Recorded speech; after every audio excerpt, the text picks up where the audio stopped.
नीलम, तू video का टाकत नाहीस? तू अजून उन्हाळ्याची सुट्टी लागली, गावी का आली नाहीस? एवढे सगळे खूप प्रश्न. पहिलं पण सांगितलेलं, माझी तब्येत 15 ते 20 दिवस झालं खूप खराब होती. ब्लड रिपोर्ट व्यवस्थित येत नव्हता, खोकला जात नव्हता, त्या सफेद पेशी कमी झालेल्या, त्यामुळे गावी थोडा दिवस जायचं टाळलेलं होतं. तिकीट 10 दिवस अगोदर बुक केलेली होती. आज जायचं होतं. कारभाऱ्यांना 2 टायमाचं जेवण बनवून ठेवलं. मला काय खायची इच्छा नव्हती, पण गाडीत भूक लागेल म्हणून तेल चटणी टाकून भात खाल्ला.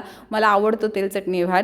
कारभारी नव्हते येणार, मी आणि दक्ष एकटेच चाललेले होते. कारभारी एखाद्या वेळेस मागून येतील, नाही तर ह्या वर्षी येणार सुद्धा नाहीत.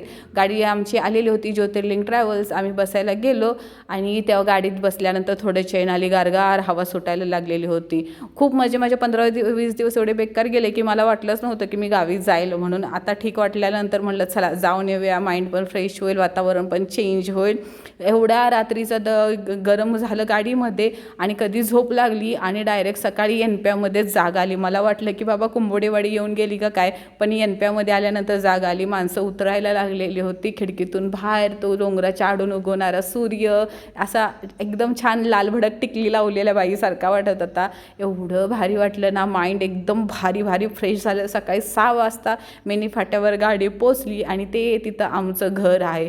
आणि मला बरंच वाटत नव्हतं. औषधं खाल्ले, 11 वाजेपर्यंत सगळं काम आवरलं आणि मी जी झोपून गेली ते डायरेक्ट 3-3:30 वाजताच, म्हणजे 3 ते 4 तास मी झोप घेतलेली होती. आणि बाहेर वातावरण एवढं छान झालेलं होतं, मस्त गारगार हवा सुटलेली होती.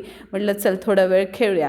दक्षबरोबर छान असं बॅडमिंटन, फुटबॉल 1-1.5 तास असं छान वातावरणामध्ये फिरून आली, डोंगरावर जाऊन आली. एवढं भारी वाटलं ना. आणि आज आल्याच मला कळालं की आमच्या गावात आहे ना गायत्रीची हळद आहे. हो, एक माझी नंदुबाई लागते भाऊकीतली, तिची आज हळदी होते. म्हटलं वाव, बरोबर चांगल्याच टाईमबावर आलेले होते. म्हटलं त्या हळदीची पण तयारी करायची होती. तोपर्यंत इकडं सासरे झाडांना पाणी घालत होते. आमच्या वाडीला ना पाण्याचा खूप मोठा प्रॉब्लेम आहे, म्हणून 4-5 दिवसानं नळाला पाणी येतं. म्हणून 2-3 दिवसानंतर सासरे यांना अर्धी वाजली झाडांना पाणी घालतात.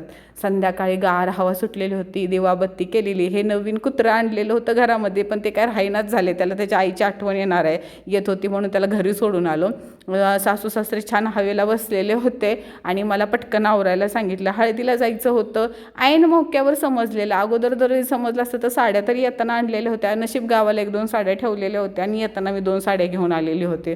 छान अशी पिवळी हळदीमुळे साडी नेसली. रात्रीच्या अंधारातून गेली जाऊबाईच्या घरी. ही माझी चुलत जाऊबाई आहे. तिथून आम्ही दोघी गेलो हळदीला सुरुवात झालेली होती. स्टेज सजलेल्या होत्या. नवरीबाई मंडपात बसलेली होती. हळदीनं छानपैकी ती सजलेली होती. आमचा काही नंबर येतच नव्हता, कारण का एवढी लाईन लागलेली होती हळदी लावायला. काय पण म्हणा, गावच्या लग्नाला ना मज्जाच वेगळी होते. गार हवा सुटलेली, छान आम्ही हळद खेळली आणि घरी आलो.